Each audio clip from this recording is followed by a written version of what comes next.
Courts में on record ये बात आई है कि गवाहों के ऊपर दबाव डाला गया, गवाहों को मारा गया, पीटा गया, डराया गया, धमकाया गया और उनके ऊपर यह दबाव बनाया गया कि वो अपनी पुरानी गवाही बदल के वो गवाही दें जो ईडी कह रही है, जो केंद्र सरकार की एजेंसी कह रही है, वो गवाही दें। और ये ऑन रिकॉर्ड है, ये मेरे एलिगेशन नहीं है, ये सब ऑन रिकॉर्ड है। चंदन रेड्डी, जिनका अपना बयान बदलने के लिए उनके ऊपर दबाव डाला गया, उन्होंने हाईकोर्ट के अंदर रिट डाली है इस बारे में। उनकी रिट यह थी कि उनको इतना मारा गया, इतना पीटा गया कि उनके दोनों कान के पर्दे फट गए। ये हाईकोर्ट के अंदर रिट डाली थी उन्होंने। क्यों डाली थी? कि वो ईडी जो कह रही है वो बयान दे, अपने बयान को बदलें। अरुण पिल्लई का बयान है, ऑन रिकॉर्ड है। उनको अपनी गवाही बदलने के लिए डराया गया, धमकाया गया, उनके परिवार के बारे में कह के उनको डराया गया, धमकाया गया, उनकी पत्नी के बारे में, उनकी बेटी के बारे में। ये ऑन रिकॉर्ड है, ये मेरा एलिगेशन नहीं है, ये कोर्ट्स में ऑन रिकॉर्ड बात है।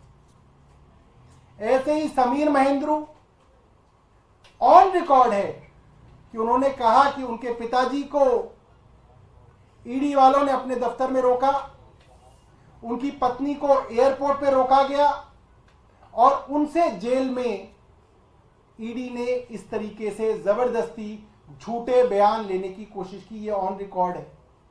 और इसके अलावा ऐसे कई गवाह हैं। संजय सिंह जी ने अप्रैल में एक प्रेस कॉन्फ्रेंस की थी, अप्रैल 2022 के अंदर। उन्होंने सब गवाहों के बारे में और उनकी कोर्ट्स के अंदर जो स्टेटमेंट्स थी उसके बारे में, जो ऑन रिकॉर्ड बातें आई हैं उसके बारे में बताया था, किस तरीके से गवाहों को डरा के, धमका के ईडी ने झूठे बयान लिए हैं।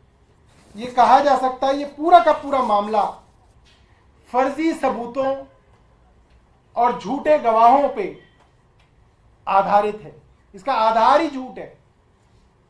इसके बाद जो सबसे बड़ी गवाही अरविंद केजरीवाल जी के खिलाफ इस्तेमाल हो रही है वो है मगुंटा रेड्डी और उनके बेटे राघव रेड्डी के विषय में।